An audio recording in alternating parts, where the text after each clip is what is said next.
ஓம் சாந்தி. பாபாவின் நினைவோடு 1-2-2025 முரளிக்கான கேள்வி பதில்களை பார்க்கலாம். முதல் கேள்வி, உங்களது யோக பலம் என்ன அதிசயம் செய்துன்னு பாபா கேட்குறாங்க. யோக பலத்தின் மூலம் நம்ம முழு உலகையும் தூய்மையாக ஆக்குறோங்கிறாங்க பாபா. நீங்கள் மிக குறைந்த குழந்தைகள் யோக பலத்தின் மூலம் இந்த முழு மலையும் அகற்றிவிட்டு தங்க மலையை ஸ்தாபனை செய்கிறீங்க அப்படிங்கிறாங்க பாபா. 5 தத்துவங்களும் சதோ பிரதானமாக ஆயிடுது. அதனால் நல்ல பழங்களை எல்லாம் கொடுக்குங்கிறாங்க. சதோ பிரதான சரீரத்தின் மூலம் இந்த சரீரமும் சதோ பிரதானமாக இருக்குங்கிறாங்க பாபா. அங்கிருக்கும் பழங்கள் பெரியதாகவும் மிக மிக சுவையாகவும் இருக்கும்னு பாபா சொல்லியிருக்காங்க. எந்த மாலை நமது கழுத்தில் இருக்கிறதுன்னு பாபா கேட்குறாங்க. அதுக்கான பதில், உண்மையில் ஆத்மாவானது சாந்த சுரூபமாக இருக்குங்கிறாங்க பாபா. இதன் சுய தர்மமே அமைதியாக இருக்குது. இதை பற்றி சன்னியாசிகளும் சொல்லியிருக்காங்க. அமைதிங்கிற மாலை உங்களது கழுத்தில் இருக்குதுங்கிறாங்க பாபா. அமைதியை வெளியில் தேடுறீங்க. ஆத்மா இயற்கையாகவே சாந்த ஸ்வரூபமாக இருக்கும்னு பாபா சொல்லியிருக்காங்க. சாந்தி தாமத்தில் ஆத்மாக்கள் சாந்தியாக இருக்கும். அங்கு சரீரம் கிடையாது. ஆனால் இதை எந்த சன்னியாசி போன்றவர்களும் புரிந்து கொள்கிறதே கிடையாதுன்னு பாபா அமைதிங்கிற மாலை நம்ம கழுத்தில் இருக்கிறதா சொல்லியிருக்கிறாங்க. நெக்ஸ்ட்டு, சேவை செய்யாத குழந்தைகளின் பிறப்பு சொர்க்கத்தில் எப்படி இருக்கும்னு பாபா கேட்குறாங்க. அதுக்கான பதில், அனைத்து குழந்தைகளும் 84 பிறவிகள் எடுக்கக்கூடியவங்க கிடையாதுங்கிறாங்க பாபா. சிலர் இடையில் வருவாங்க, சிலர் கடைசியில் வருவாங்க. ஆனால் பிரம்ம பாபாவுடைய பாட்டு நிச்சயிக்கப்பட்டதுங்கிறாங்க பாபா. அவர் அர்ஜுனனாக ஏன்னா சிவபாபா இவருடைய ரதத்தில் தான் வர்றதுனால அவருடைய பாட்டு நிச்சயிக்கப்பட்டதுங்கிறாங்க பாபா. பிறகு சேவையே செய்யலைன்னா சத்யுகத்தில் புது உலகத்தில் முதல்ல எப்படி வருவீங்கன்னு கேட்குறாங்க. இவர்களுக்கு அதிர்ஷ்டம் எங்கே இருக்குது? கடைசியில் பிறப்பு எடுக்கின்றவர்களுக்கு சொர்க்கம் பழைய வீடாக ஆகி கொண்டே போகும்னு பாபா சொல்லியிருக்காங்க. மகாரதிகள் எத்தனை பிறவி எடுக்கிறாங்கன்னு பாபா கேட்குறாங்க. அதுக்கான பதில், மம்மா பாபா 84 பிறவிகள் எடுக்கிறாங்க அப்படிங்கிறத நம்ம தெரிஞ்சிருக்கிறோம். அதே மாதிரி பிரகாஷ்மணி தாதி, ஜானகி தாதி போன்ற மகாரதிகள் கூட 84 பிறவிகள் எடுக்கிறாங்க. யார் சேவை செய்யலையோ அவங்க அவசியம் சில பிறவிகளுக்கு பின்னாடி வருவாங்க அப்படிங்கிறாங்க பாபா. நம்ம தோல்வி அடைந்துட்டோம், கடைசியில் வருவோங்கிறதையும் புரிஞ்சு கொள்கிறாங்க. பள்ளியில் ஓட்டப்பந்தயத்தில் ஓடி எல்லை வரை சென்று விட்டு பிறகு மீண்டும் திரும்பி வருவாங்க. அதே மாதிரி அனைவரும் ஒன்று போல் இருக்க முடியாதுன்னு பாபா சொல்கிறாங்க. போட்டியில் சிறிதளவு 1/4 இன்ச் வித்தியாசம்லாம் ஏற்பட்டு விடும் பொழுது முன்னேறி விடுறாங்க அப்படின்னு பாபா அனைவரும் 84 பிறவிகள் எடுப்பது இல்லைன்னு சொல்லியிருக்காங்க. பக்தி மார்க்கத்தில் எப்படி கட்டுக்கதைகள் இருப்பதாக பாபா கேட்குறாங்க. அதுக்கான பதில், இதுவும் குதிரை பந்தயமாக இருக்குது. அஸ்வம்ங்கிற குதிரைன்னு சொல்கிறாங்க பாபா. ரதமும் குதிரைன்னு சொல்லப்படுது. மற்றபடி பிரஜாபிதா தட்சுங்கிற யாகம் வளர்த்தார், அதில் குதிரைகளை அர்ப்பணித்தார் அப்படிங்கிறதெல்லாம் கிடையாதுங்கிறாங்க பாபா. பிரஜாபிதா தட்சனும் கிடையாது, எந்த யஞத்தையும் படைக்கவும் இல்லை. புத்தகங்களில் பக்தி மார்க்கத்தில் எவ்வளோ கட்டுக்கதைகள்லாம் இருக்குது. அதன் பெயரே கதை. பல கதைகளை கேட்குறாங்க. நீங்கள் இதை படிக்கிறீங்க. படிப்பை ஒரு பொழுதும் கதைன்னு சொல்கிறது கிடையாதுங்கிறாங்க பாபா. பள்ளியில் படிப்பு கற்பிக்கப்படுகிறது. லட்சியம் குறிக்கோள் இங்கே இருக்குதுன்னு பாபா, நம்ம ஞானத்தில் லட்சியம் குறிக்கோள் இருக்குதுன்னு, பக்தி மார்க்கத்தில் அனைத்தும் கட்டுக்கதைகளாக இருக்குதுன்னு பாபா சொல்லியிருக்காங்க. யாரை நினைவு செய்வதால் ஒரு பாவமும் அழியாதுன்னு பாபா கேட்குறாங்க. அதுக்கான பதில், கிருஷ்ணரை நினைவு செய்வதன் மூலம் ஒரு பாவமும் கூட அழியாது. ஏன்னா அவர் சரீரதாரியாக இருக்கார். 5 தத்துவங்களால் ஆக்கப்பட்டிருக்கிறது. இதை நினைவு செய்வது என்பது மண்ணை நினைவு செய்வதுங்கிறாங்க பாபா. 5 தத்துவங்களை நினைவு செய்வதாகும்.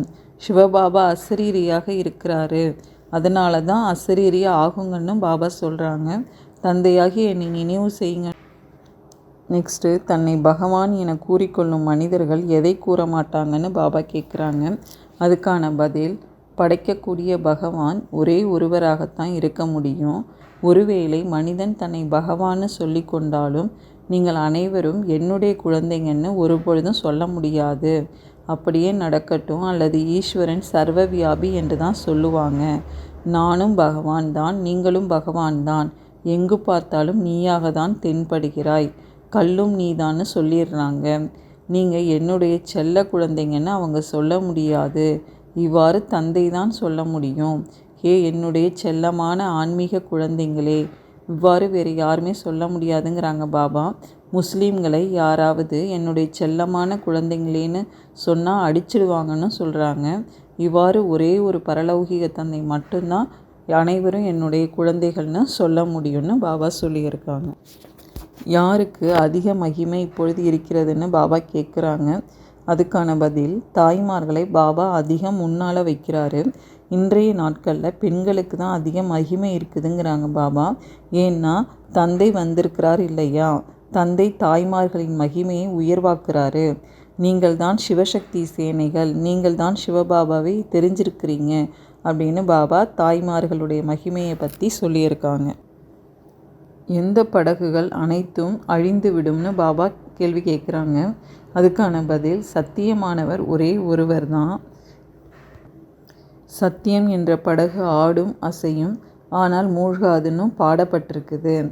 ஆக நீங்கள் சத்தியமானவர்கள், புது உலகை ஸ்தாபனை செய்து கொண்டிருக்கிறீங்க. மற்றபடி பொய்யான படகுகள் அனைத்துமே அழிந்துடுங்கிறாங்க பாபா. நீங்களும் இங்கே ராஜ்யம் செய்யக்கூடியவங்க கிடையாது. நீங்கள் அடுத்த பிறவியில் ராஜ்யம் செய்வீங்க. இது மிகவும் குப்தமான விஷயமா இருக்குது. இதை நீங்கள் தான் தெரிஞ்சிருக்கிறீங்கிறாங்க பாபா. இந்த பாபா கிடைக்காட்டினா எதையுமே தெரிஞ்சிருக்காமல் இருப்பீங்க. இப்பொழுது எல்லாமே அறிந்திருக்கிறீங்க அப்படின்னு பாபா பொய்யான படகுகள் அனைத்தும் மூழ்கிடணும் சொல்லியிருக்காங்க. மனிதர்கள் எதை இம்சைன்னு நினைக்கிறாங்க அப்படின்னு பாபா கேட்குறாங்க. அதுக்கான பதில், மனிதர்கள் சண்டையிடுவது தான் இம்சைன்னு நினைக்கிறாங்க. ஆனால் தந்தை சொல்கிறாரு, முதல் முக்கிய இம்சை காமத்தில் செல்றதுங்கிறாங்க. அதனால தான் காமம் மிகப்பெரிய எதிரின்னு சொல்கிறாங்க. இதன் மீது வெற்றி அடையணும். முக்கிய விஷயமே காம விகாரமாக இருக்குது. பதீதம் என்றால் விகாரியாக இருக்குது. பதீதம் ஆகக்கூடியவர்கள் தான் விகாரின்னு சொல்லப்படுறாங்க. அவர்கள் விகாரத்தில் செல்கிறாங்க. கோபப்படுறவங்களை இவர் விகாரின்னு சொல்ல முடியாதுங்கிறாங்க பாபா. கோபப்படுகிறவரை கோபப்படுபவர்னும், பேராசை உள்ளவரை பேராசைப்படுபவர்னு தான் சொல்ல முடியும். இப்போ விகாரத்தில் செல்கிறவங்க தான் விகாரின்னு சொல்ல முடியும்னு பாபா சொல்லியிருக்காங்க. எந்த விஷயத்தை பிறகு பக்தி மார்க்கத்தில் கொண்டு சென்று விட்டனர் அப்படின்னு பாபா கேட்குறாங்க. அதுக்கான பதில், திருமணத்தின் பொழுது தாய்மார்கள் மண்பானையில் தீபம் ஏற்றி எடுத்து செல்லுவாங்கங்கிறாங்க பாபா. உலகாய் விஷயத்தை பற்றி சொல்கிறாங்க. இது அடையாளமாக இருக்குதுங்கிறாங்க பாபா. சிவபாபாங்கிற நாயகன் சதா சுடர்விட்டு கொண்டிருக்கும் தீபமாக இருக்கார். மற்றபடி நமது தீபம் ஏற்றப்பட்டிருக்கிறது. இங்கிருக்கும் விஷயத்தை தான் பிறகு பக்தி மார்க்கத்தில் கொண்டு போய் சென்றுட்டாங்க. நீங்கள் யோக பலத்தின் மூலம் தனது தீபத்தை ஏற்றுறீங்க. யோகா மூலம் நீங்கள் தூய்மையாக ஆகுறீங்க. ஞானத்தின் மூலம் செல்வமும் கிடைக்குதுன்னு பாபா சொல்லியிருக்காங்க. நெக்ஸ்ட்டு, நீங்கள் இறந்து விட்டால் உலகம் இறந்து விடும்னு பாபா சொல்லியிருக்கிறது என்ன? பாபா சொல்கிறாங்க, நீங்கள் இறந்துட்டிங்கன்னா உலகமும் இறந்துடும். தந்தையின் தத்தெடுக்கப்பட்ட குழந்தைங்களாக ஆகிவிட்ட பின்பு வேறு யாரை நினைவு செய்வீங்க? மற்றவங்களை பார்த்தாலும் பார்க்காம இருங்க. நடிப்பை நடிப்பதற்கு வந்தாலும் இப்பொழுது நாம் வீட்டிற்கு செல்ல வேண்டும். பிறகு இங்கு நடிப்பை நடிக்கணும் அப்படிங்கிறது புத்தியில் இருக்கணுங்கிறாங்க பாபா. இது புத்தியில் இருந்தாலே அதிக குஷி வந்துடும். குழந்தைங்க தேக உணர்வை விட்டுவிடணும். இந்த பழைய பொருளை இங்கு விட்டுடணும் அப்படிங்கிறாங்க பாபா. இப்பொழுது திரும்பி செல்ல வேண்டும். நாடகம் முடிவடையுது. பழைய உலகம் எரிய ஆரம்பித்து விட்டதுன்னு பாபா சொல்லியிருக்கிறாங்க. மனிதர்கள் எவ்வாறு அஞ்ஞான நித்திரையில் தூங்கி கொண்டிருக்கிறாங்கன்னு பாபா கேட்குறாங்க. அதுக்கான பதில், குருடனின் வம்சம் குருடர்களாக அஞ்ஞான நித்திரையில் தூங்கி கொண்டிருக்கிறாங்க அப்படிங்கிறாங்க பாபா. இவர்கள் தூங்கி கொண்டிருக்கும் மனிதர்களை காண்பிக்கிறாங்க. கும்பகர்ணனை சொல்கிறாங்க பாபா. அந்த மாதிரி மனிதர்கள் நினைப்பாங்களாம். ஆனால் இது அஞ்ஞான நித்திரையின் விஷயமா இருக்குது. இதிலிருந்து தான் நீங்கள் எழுப்புறீங்க. ஞானம் என்றால் பகல் சத்யுகமாக இருக்குது. அஞ்ஞானம் என்றால் இரவு கலியுகம் ஆகும். இது மிகவும் புரிந்து கொள்ள வேண்டிய விஷயங்களாக இருக்குதுன்னு பாபா. நெக்ஸ்ட்டு, கந்தர்வ விவாகம் பற்றி பாபா சொல்லியிருக்கிறது என்ன?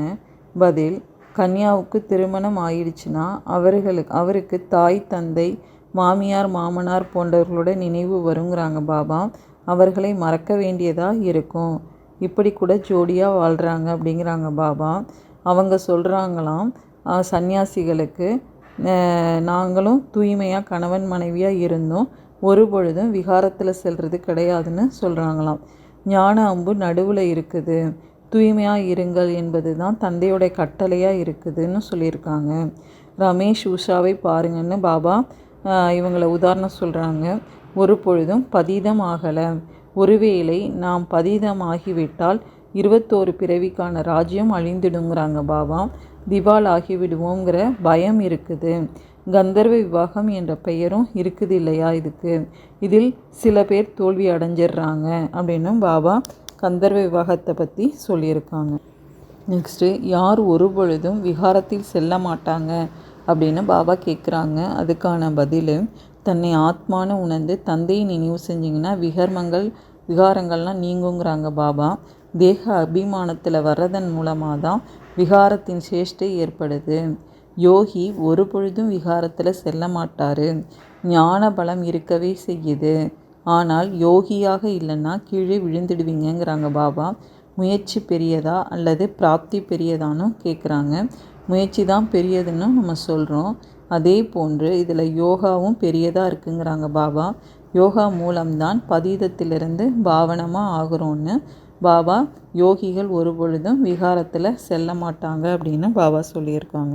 நெக்ஸ்ட்டு, நமக்கு இந்த அலௌகீக படிப்பின் மூலம் என்னென்ன கிடைக்கும்னு பாபா சொல்லியிருக்காங்க. அதுக்கான பதில், நாம் எல்லையற்ற தந்தையிடத்தில் படிக்கிறோம்னு நம்ம இப்போ தெரிஞ்சிருக்கிறோம். மனிதர்களிடத்தில் படிக்கிறதுனால என்ன கிடைக்கும்னு பாபா கேட்குறாங்க. மாதத்திற்கு என்ன வருமானம் கிடைக்கும்? இந்த ஒவ்வொரு ரத்தினத்தையும் நீங்கள் தாரணை செய்கிறீங்க. இது லட்சம் ரூபாய்க்கு சமமாக இருக்குங்கிறாங்க பாபா. அங்கு பணத்தை கணக்கிடுவதே கிடையாது. அளவற்ற செல்வம் கிடைக்கும். அனைவருக்கும் அவரவர்களுக்கென்று களஞ்சியங்கள் இருக்கும் அப்படின்னு பாபா அலௌகீக படிப்புனால நமக்கு அளவற்ற களஞ்சியங்கள் கிடைக்கும்னு சொல்லியிருக்காங்க. நெக்ஸ்ட்டு, துடித்து கொண்டிருக்கும் ஆத்மாக்களுக்கு நாம் மாஸ்டர் வள்ளலாகி என்ன செய்யணும்னு பாபா கேட்குறாங்க. அதுக்கான பதில், எவ்வாறு யாருக்கும் எந்த கஷ்டமும் ஏற்பட்டு விடக்கூடாது என்று ஸ்தூல சீசனுக்காக ஏற்பாடு செய்கிறீங்களோ, சேவாதாரிகள் பொருட்கள் ஆகிய அனைத்தையும் தயார் செய்கிறீங்களோ, அதுபோன்றே இப்பொழுது அனைத்து ஆத்மாக்களுக்கும் கதி சத்கதியை கொடுப்பதற்கான இறுதி சீசன் வரப்போகுது அப்படிங்கிறாங்க பாபா. துடித்து கொண்டிருக்கும் ஆத்மாக்கள் வரிசையில் நிற்பதற்கான கஷ்டத்தை கொடுக்கக்கூடாது, வரவேண்டும் மற்றும் பெற்று கொண்டு செல்லணும். இதற்காக எவரடியாக ஆகுங்க அப்படிங்கிறாங்க பாபா. புருஷார்த்தியாக வாழ்வதை விட மேலாக இப்பொழுது வள்ளல் தன்மையின் சிதியில் இருங்கங்கிறாங்க. ஒவ்வொரு எண்ணம் ஒவ்வொரு நொடியில் மாஸ்டர் வள்ளலாகி நடங்க அப்படின்னு பாபா சொல்லியிருக்காங்க. தேங்க்யூ பாபா. ஓம் சாந்தி.